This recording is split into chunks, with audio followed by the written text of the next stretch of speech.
올 때마다 웹툰 보면서 오면 금방 옵니다. 아, 그래요? 이렇게 논쟁이 벌어진다는 것만 봐도 사실 어울리지 않다고 저는 생각을 하고요. 작품 여러 개 있었잖아요. 네. 다 보셨죠? 네. 어느 게 제일 마음에 들었나요? 개인적으로는 만화라고 특별해야 하는가? 라고 물어본다면 저는 아닌 것 같아요. 이 만화들이 어떤 시스템 안에 갇힐 수밖에 없어요.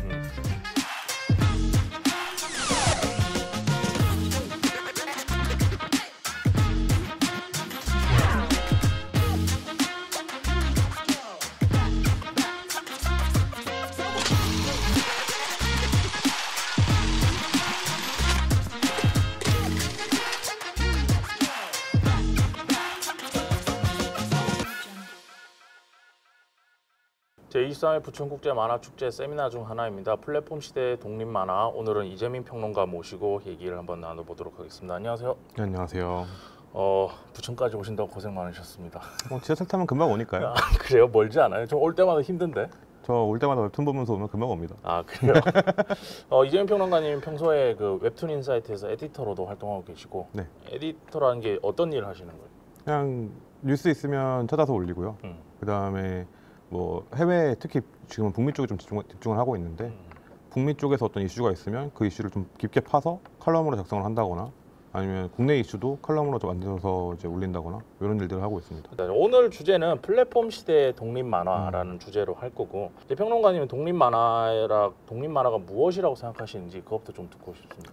먼저 독립 만화를 규정을 하려면 주류가 뭔지를 알아야 된다고 봐요. 그러니까 독립이라는 말이 굉장히 여러 갈래로 퍼질 수가 있는데, 예를 들어서 뭐 자본으로부터의 독립일 수도 있고, 아니면 어떤 시스템으로부터의 독립일 수도 있고, 시스템은 이제 법과 제도 같은 걸 말하겠죠.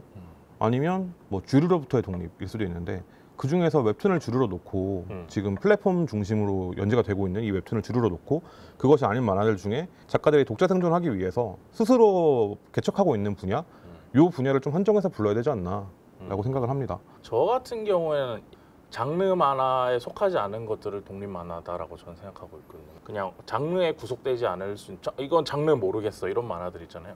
그런 만화들을 우리가 평소에 부를 때 독립 만화군에 있는 만화라고 부르지 않나라고는 저는 생각을 하는데, 평론가님 생각하는 거는 제가 생각하는 거 범주의 정의에 이 독립 만화라는 용어가 어울릴까요? 맞다고 생각하세요? 이렇게 논쟁이 벌어진다는 것만 봐도 사실 어울리지 않다고 저는 생각을 하고요. 다른 대안이 뭐냐라고 말을 했을 때 그냥 만화라고 부르면 안 돼? 라고 하기엔 아까 말했던 플랫폼에서 연재되는 주류 만화까지 다 포함을 시켜버리니까. 근데 이 주류 만화와 독립 만화는 분명 다른 시스템으로 굴러간단 말이죠. 그래서 어떻게 구분을 할 거냐, 요 논의를 좀 해봐야 되는데, 사실 그 논의가 되기엔 아직 시장이 너무 작고요. 그리고 연구를 하기에도 볼 수 있는 방법들이 너무 다양해서 그러면 우리가 지금 이 시점에 와서 2020년에 와서 왜 독립 만화를 얘기하고 있다고 생각하세요? 일단 웹툰 시장이 엄청 빠르게 크고 있죠. 성장하고 있어요. 지금 우리나라 어떤 산업군이랑 비교를 해도 15% 20%씩 성장하는 곳은 웹툰밖에 없는 것 같아요. 제가 볼 때는. 뭐 다른 곳은 제가 전문가가 아니라서 잘 모르겠지만 그렇게 성장하고 있다 보니까 네. 이쪽에 대한 조명은 굉장히 많아요. 화려한 뭐 억대 연봉을 받는 작가, 그리고 만화책만 냈다 하면 단행본으로 나오면 뭐 전 세계에서 1위, 이런 것에 대한 뉴스는 굉장히 많이 나와요. 그리고 다 그쪽만 보고 있어요. 근데 사실 이 허리층을 튼튼하게 해줘야 이 산업이 지속 가능해지거든요. 근데 지금 시스템으로는 그러니까 주간 연재, 컬러, 70컷에서 80컷 이 정도로 계속 굴러가다 보면 개인 작가들은 사라지게 돼 있어요. 그럼 그 개인 작가들이 살아남을 수 있는 공간이 어디냐? 독립 만화라는 거죠. 좀 그래서 지금이 좀 여기를 들여다봐야 하는 적기가 아닌가라고 생각을 합니다. 독립 만화의 매력적인 포인트가 뭐였다는 경험했던 거 하나랑, 그리고 평론가 입장에서 독립 만화가 가질 수 있는 매력 포인트를 좀 소개해 주신다면. 독자 입장에서는 크라우드 펀딩으로 되는 경우가 되게 많잖아요. 네네. 독립 만화가. 그래서 내가 펀딩을 해놓고 이 작품이 뭔지 잘 몰라요. 근데 이 작가의 이름 또는 이걸 추천해준 사람의 이름을 보고서 믿고 따라가는 거거든요. 그 다음에 한 3개월 있다가 책이 와요. 그때 펼쳐봤을 때 내가 이 책을 만드는데 도움이 됐다라는 그런 기쁨이 있죠. 내가 이 책이 세상에 나와서 내 손에 들려오기까지 내가 어느 정도 일정 부분 기여를 했어. 내가 키웠어 뭐 이런 거. 그 배도에서 작가 올리는 거랑 비슷한 거. 비슷하다고 볼 수 있죠. 그렇군요. 알겠습니다. 그러면 평론가 입장에서 이 시장 전체 구조를 봤을 때 어떤 매력 포인트랄까요? 플랫폼은 독점을 원하고 그렇기 때문에 계속 시장을 키워나갈 수밖에 없거든요. 네. 그러다 보면 이게 어느 순간 만화라는 어떤 한계가 있는 시장이 아니라 대중문화로 섞이게 돼요. 지금 그 시기를 우린 겪고 있는 거고 내가 어제까지 봤던 만화가 오늘부터 드라마로도 해. 내일은 영화로도 한대. 이런 걸 너무 쉽게 접하고 있잖아요, 지금. 근데 그런 상황에서는 이 만화들이 어떤 시스템 안에 갇힐 수밖에 없어요. 어떤 가이드라인이라든지 아니면 뭐 정부에서 정한 어떤 법과 규율이 있을 수도 있고요. 아니면 시장에서 정한 이 만화는 이렇게 가야만 해 라는 게 있을 수도 있고요. 그럼 거기서 작가들은 계속 충돌하게 되는 거예요. 내가 하고 싶은 건 저건데 팔려면 이렇게 만들어야 돼가 되는 거죠. 이게 나쁜 건 아닌데 그렇게 하면 팔리니까요. 근데 작가의 입장, 창작자의 입장에서는 이게 약간 억압으로 느껴질 수도 있는 거죠. 하지만 독립출판은 거기부터 독립했기 때문에 그런 제한이 없어요. 일단 출판 베이스로 하고 한정된 독자를 대상으로 하고 그 사람들이 선택해서 이 작품을 보는 거기 때문에 작가가 원하는 대로 창작할 수 있단 말이에요. 기본적으로. 근데 거기서 그런 작가들의 어떤 창작적 그 욕구가 폭발하는 그런 작품을 출판할 수 있다는 거. 그게 평론가의 입장에선 그런 걸 만나는 게 일이거든요, 사실. 작가 입장에서는 일단 제일 독립 만화가 제일 좋은 게 일단 내 마음대로 할 수 있다. 근데 그거에 대한 반대편에는 내가 다 책임져야 된다라는 것도 있죠. 그래서 그게 좀 힘들긴 한데, 그러니까 내가 다 책임져야 돼서 그거에 대한 부담은 있지만 아무도 나한테 뭐 만화 관련해서 터치를 안 하니까 그런 점에서 좀 좋았던 것 같고, 그리고 사람들과 의사소통하는 게 있어서 그러니까 기본 우리가 뭐 인권적인 관점에서 그 사람한테 뭐 혐오적인 발언이나 해서는 안 되는 발언의 기준은 있잖아요. 그것만 넘어서면 그 이후부터는 내 마음대로 해도 돼요. 사람 만나는 것도 내 마음대로, 일도 내 마음대로 벌릴 수 있고 막. 그래서 운신의 폭이 많죠. 넓은 거. 그런 것들이 좀 온 것 같고. 독립 출판 만화, 독립 만화 계속 출판이 붙긴 해요. 저도 습관적으로 독립 만화라는 게 앞으로도 지속이 가능할까? 이건 모든 창작자한테 다 해당되는 것 같은데 어떤 분야를 막론하고 네. 하기 나름이라는 말밖에는 일단 못할 것 같고요. 시장 자체가 존속이 가능하냐? 어떤 식으로든 존속은 될 거예요. 그래요. 우리가 인디 밴드 중에 이름 알만한 밴드들 좋아하시는 밴드 있잖아요. 브로콜리 넘어서라던가 그 얘기할 것 같았어. 이런 밴드들이 돈을 굉장히 많이 벌지 못해요. 그죠? 근데 항상 어딘가에서 뭔가 하면 항상 메인에 들어가 있고 그 다음에 그 활동비를 가지고 다시 다음 앨범 준비를 하면서 계속 활동을 이어나가고 적어도 생존비는 안 되더라도 음악 활동할 돈은 된다. 네. 만화라고 특별해야 하는가? 라고 물어본다면 저는 아닌 것 같아요. 만화도 그럴 수밖에 없어요, 사실. 그래서 실제로도 지금 제가 말씀드렸던 플랫폼 집중화가 어떤 식으로 벌어지고 있냐면 큰 플랫폼에서 연재하는 작가들이 또는 연재했던 작가들이 다른 플랫폼에서도 잘 나가요. 이게 싹쓸이가 돼가고 있는 거예요. 근데 그걸 좀 파일 나눠 먹을 필요가 있는 거죠, 사실. 그분들은 플랫폼에 연재할 때도 돈을 많이 받고 그 다음에 다른 플랫폼, 예를 들어서 유튜브를 한다거나 스트리밍을 한다거나 이러면 거기서도 돈을 많이 받아요. 그러면 이 사람들한테만 쏠리고 있잖아요. 그럼 이쪽에서도 이 독립만화만 하시기로 결정을 하신 분들에서도 그런 분들 나와야 한다는 거죠. 근데 문제가 한 가지 있는 게 뭐냐면 독립만화만 하시기로 한 작가분들은 기본적으로 낯가림이 심하세요. 대체로 그렇습니다. 지금 그 다음에 연속해서 물어볼 게 그건데 평론가 입장에서도 그렇고 독자 입장에서도 그렇고 두 가지 입장이 있을 것 같아요. 저도 오늘 두 가지를 얘기할게요. 이제부터 독자 입장, 그냥 저도 팬으로서 독자들 입장이니까 독자 입장에서와 그리고 작가 입장에서 어떻게 좀 전향 앞으로의 산업 구조나 앞으로의 살아남기 위해서 어떤 태도를 좀 보여주셔야 된다고 생각하는지. 아까 말씀드렸던 것처럼 이제 웹툰은 대중문화로 갔거든요. 대중문화로 갔다는 말은 이 웹툰을 만드는 사람들은 엔터테이너라는 얘기예요. 웹툰을 만드는 사람들은 TV에 나오는 사람들은 같은 거지. 네, 예능인이 됐어요. 사실상 그렇게 생각하지 않더라도 독자들이 이미 그렇게 생각을 해요. 나는 옛날에 작가 선생님이야 라고 생각하시면 지금은 안 됩니다. 그죠. 그러면 위에가 바뀌었어요. 그럼 위에서 내려온 사실상 그 돈의 흐름이 내려오잖아요. 그럼 이 독립만화 시장도 어느 정도 바뀔 필요가 있는 거죠. 그래서 실제로 그렇게 하시는 분들도 많고 어떤 유튜브 채널을 운영을 하시거나 아니면 본인이 스스로 어떤 자기 브랜드화를 위해서 노력하시는 분들이 굉장히 많아요. 근데 그런 것들을 조금 더 조명해 줄 필요가 있는 거죠, 진흥원에서는. 예를 들어서 여기 유명한 작가니까 유명한 작가들을 불러서 여기서 뭔가 축제를 해야지 이런 게 아니라 그런 분들도 선발해서 모을 수 있는 역량을 좀 갖춰야 되지 않나. 그런 분들이라는 건? 자기 자생적인 노력을 하기 위해서 자기 텃밭을 일구고 계시는 분들, 그 텃밭에 비료를 좀 드리겠습니다. 라고 해서 불러야 된다는 거죠. 일단 독자 입장에서 먼저 얘기를 하자면 작가들이 좀 더 많은 엔터테이너적 요소를 갖추고 화면 앞에 나와야 된다는 것도 저도 동의를 해요. 그러니까 어떤 의미냐면 책을 봤어. 근데 작가의 작품이 좋아서 인터넷에 딱 찾아봤는데 아무것도 없어. 아무것도 없거나 뭐 나오는 게 그냥 트위터에 몇 줄 그림 올린 거 요 정도. 이렇게만 나오면은 아 그냥 잘 만드는 분이구나 이렇게만 생각하고 그냥 넘어가 버린다는 거죠. 그래서 저도 언젠가는 다 발견을 당하실 건데 그런 분들을 위해 그런 독자분들이 발견할 때 뭔가 맛있는 소스들을 많이 만들어 놔야 그 팬이 되고 앞으로도 그 작가들을 위해서 돈을 쓸 거라고 생각하기 때문에 그런 활동을 좀 더 작가분들이 힘드시더라도 힘들다고 포장하고 있지만 대부분은 얘기를 들어보면 대부분 귀찮아서입니다. 대부분 귀찮아서더라고요. 독립만화 요새 많이 보시잖아요. 보시면서 혹시 관심 깊게 본 만화? 괜찮았던 만화? 기억에 남는 만화 있으면 하나만 좀 소개해 주세요. 관심 깊게 봤던 작품은 최근에는 지역의 사생활 99라는 프로젝트랑 그리고 그 같은 출판사에서 나온 정리의 밤이라는 작품 이런 작품들 작품 여러 개 있었잖아요. 네. 다 보셨죠? 네. 어느 게 제일 마음에 들었나요? 개인적으로는 공주 편이 제일 마음에 들었습니다. 공주시 사공주라는 작품인데 북구 플랜빵 작가님이었나요? 네. 그분이 만드신 건데 만화가 되게 시끄러워요. 중학생 4명이 나오거든요. 이제 공주시에서 어떤 그 축제가 있어요. 부여문화제였나? 백제문화제였나? 아 백제문화제구나. 백제문화제를 하는데 그게 중간고사 기간이랑 겹친 거예요. 마지막 날 축제도 마지막 날이에요. 그날에 가서 불태우는 친구들의 얘기인데 그 중학생 4명이 나오니까 뭐만 하면 다 재밌잖아요. 그때는 가족이랑 하는 행사 빼고는 그런 친구들이 나와서 정말 쉴 새 없이 떠들어요. 그 만화에서 그 중학생 4명 친구들이 모여서 제잘제잘거리는 그 시끄러움을 전달할 수 있다는 게 되게 좋았어요. 저는 개인적으로 상호 작가님 만드신 부산 비와 유형. 네, 제일 재밌었고 정리의 밤은요?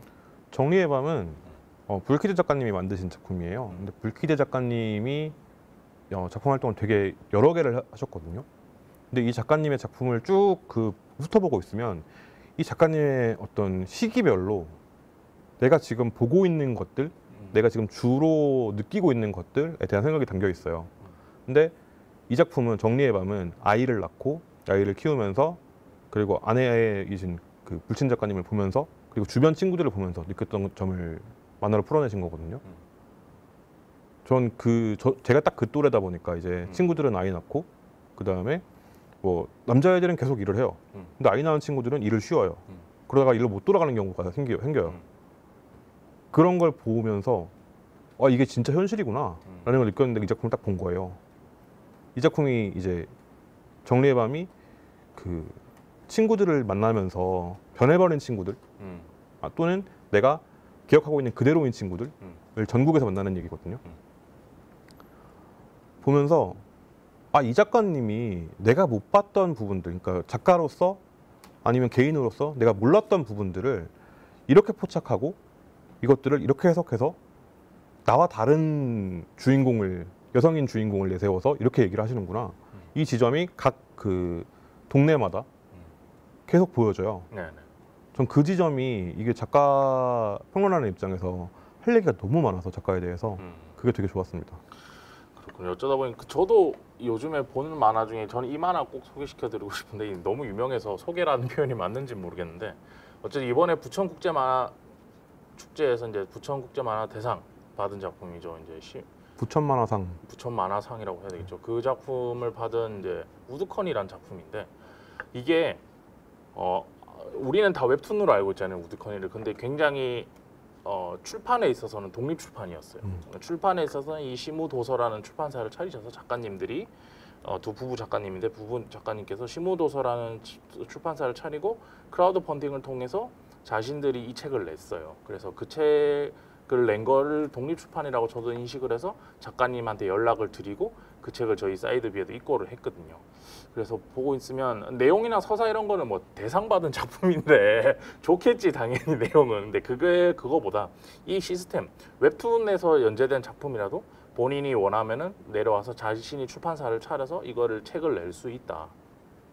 라는 그 시스템의 어떤 설레, 좋은 설레를 보여주는 것 같아서 근데 이번 작품 온라인 작품들이 이제 16작품이 올라갔을 거고 이 촬영은 당연히 다들 아시겠지만 축제 전에 하는 겁니다. 촬영은. 근데 아마 이 영상이 올라갈 때는 다들 축제 그 다음 웹툰에서 이 작품들을 보고 계실 텐데 보고 전체적인 그 이번 전시에 대해서 어떻게 생각하시는지와 그리고 보셨을 때 가장 마음에 들었던 작품 하나 정도 얘기해 주시면 좋을 것 같아요. 일단 다음 웹툰에 올라가잖아요. 네. 전 그것만으로도 의미가 있다고 봅니다. 네. 진흥원에 어디 가셨어? 여기 계시던 분이 굉장히 크게 힘을 쓰셨어요. 열심히 노력하셔가지고. 그러니까 많은 사람들이 보는 플랫폼에 독립 만화 작품들이 알려지는 것 자체가 의미가 있고요. 그게 뭐 경제가 하는 게 아니잖아요. 플랫폼은 초경쟁이 기본이지만 다음 웹툰에서 작품들이 올라가 있으면 사람들이 이런 작품도 있구나, 이런 작가들이 있구나라고 발견하게 된단 말이죠. 네. 사실 그것만 해도 엄청난 그 힘이 되는 거고 그리고 그렇게 연재된 작품들을 구매할 수 있게 연결을 시켜주는 것도 굉장히 큰 힘이 되는 거고요. 네, 작가들한테는. 그래서 작품은 저는 예령 작가님이 만드신 현수와 소호라는 작품이 있는데요. 예령 작가님은 우리 사는 이 그냥 삶 사이에서 우리가 모르게 했던 차별들이나 아니면 어떤 차별적인 표현이나 우리는 의식하지 못했지만 그런 것들을 이제 짚어내는 분이세요. 작품을 통해서. 이 작품도 어떤 장애인의 인권이나 장애인의 이동권 이런 것들 우리는 사실 몰랐던 비장애인들은 모르는 부분을 짚어내는 분이어서 작품이어서 좀 되게 의미 있게 봤습니다. 저는 이번 전시 제가 큐레이터거든요. 큐레이터고 이번 전시 기획을 제가 감독을 하고 있는데 작품을 아직 안 봤어요. 일부러. 그러니까는 매번 이런 거 수급할 때마다 작품 꼼꼼히 보고 이렇게 하는데 이번에는 어쨌든 다음에 연재가 되는 거고 다음에 올라가기 때문에 최종 그 어떤 다음에서 작가님들한테 뭐 꼬장꼬장하게 이거 수정해 주세요 이렇게 하진 않아요. 그런데 하다 보면 뭐 혹시나 이게 사회적으로 이슈가 될 수 있는 이야기나 오타나 아니면 뭐 문제든지 이런 것들에 대해서 그래도 한번 검수를 하기 위해서 다음 차원에서 들고 가기로 했고 다 해결했거든요. 그래서 최종 검수자가 다음이었기 때문에 저는 일부러 작품을 안 보고 나중에 딱 올라가면 독자의 관점으로 딱 볼 수 있잖아요. 한 번에 쭉. 그러려고 저는 일부러 안 봤습니다. 그래놓고 저를 지금 보라고 한 거예요? 당신은 평론가잖아. 당연히 평론가니까 봐야 되는 거고. 저는 나중에 한 번도 제가 진행하는 프로젝트에서 그래 본 적이 없어서 뭐 그렇게 하면 어떨까 싶어서 독자의 입장. 그렇게 보고 싶어서 일단 안 봤는데 그래도 안 봤는데도 딱 알잖아. 그 표지 오고 내용 어떻게 오고 이렇게 왔을 때도 저도 다들 근데 저는 총평을 하자면 작품들에 대해서 다들 느낌이 다 달라서 너무 좋았어요. 그러니까 서로 가지고 있는 거 안에서 이번 전시에서 제가 어떤 제약도 두지 않았거든요. 하고 싶은 대로 해라.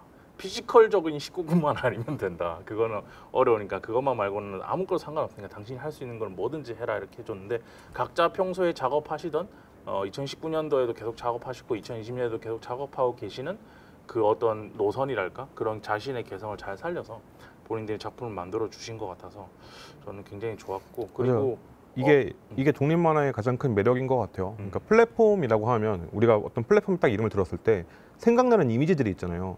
그게 어쩔 수 없이 편견으로 작용을 한단 말이에요. 근데 독립 만화는 그냥 그 작가가 브랜드예요. 네, 그게 정말 큰 것 같아요. 그리고 다음 측에서도 이번에 굉장히 포용적으로 잘 수용해 주셔서 그래서 그것도 감사하다는 말씀 드리고 싶고요. 오늘 어떠셨는지와 좀 짧긴 했습니다만 오늘 어떠셨는지와 그리고 앞으로 어떻게 활동하실 건지 이런 것들도 좀 얘기해 주십시오. 먼저 독립 만화에 대해서 얘기할 수 있는 기회들이 사실 잘 없어요. 네. 왜냐하면 이쪽에서 활동하시는 분들도 그렇게 많지 않고 지금까지는 그리고 늘어나고는 있지만 이 사람들이 다음에도 책을 낼 거라는 그리고 다음에도 또 작품 할 거라는 보장이 없거든요. 네. 그렇기 때문에 뭔가 얘기가 계속 헛바퀴 도는 느낌이 있는데 그럼에도 불구하고 이렇게 한번 정리할 수 있는 자리가 만들어졌다는 것에 대해서 굉장히 의미가 있다고 생각을 하고요. 그리고 앞으로는 뭐 작품 열심히 보고 얘기할 거 있으면은 시원하게 얘기하도록 노력을 해야죠. 네. 요새도 여기저기서 말을 많이 하셔야 되는 상황들이 많아서 바쁘실 텐데 가서 얘기하지 않아도 되니까 코로나라서 집에서 이것만 하면 되니까요. 네. 그래도 다 책임을 지셔야 되니까 네. 앞으로도 책임질 일 많이 해주시고요. 그걸 책임지기 싫은데. 글을 썼다는 건 책임을 져야 되는 거죠. 그럼요. 앞으로도 잘 부탁드리겠습니다. 네. 제 23회 부천국제만화축제에서 준비한 원래는 세미나였습니다. 근데 온라인으로 진행되고 여차저차해서 좀 축약되긴 했는데요. 플랫폼 시대의 독립 만화에 대해서 간략하게 얘기를 이재민 평론가님 모시고 얘기를 해봤고요. 그리고 혹시 이것과 관련해서 좀 더 얘기를 듣고 싶으신 분들은 평소에 이재민 평론가의 트위터나 인스타 아니면 페이스북 그리고 저의 인스타나 트위터를 통해서 관심을 가지고 많이 지켜봐 주시면 저희 이상한 소리 많이 합니다. 이쪽 저 야구 관련해서. 얘기 많이 하고요. 네. 이쪽에 싸움도 많이 하고 서로 그렇게 하니까요. 와서 많이 봐주시고 앞으로도 독립 만화에 대해서 관심 많이 가져주셨으면 감사하겠습니다. 오늘 여기까지 하겠습니다. 감사합니다. 감사합니다.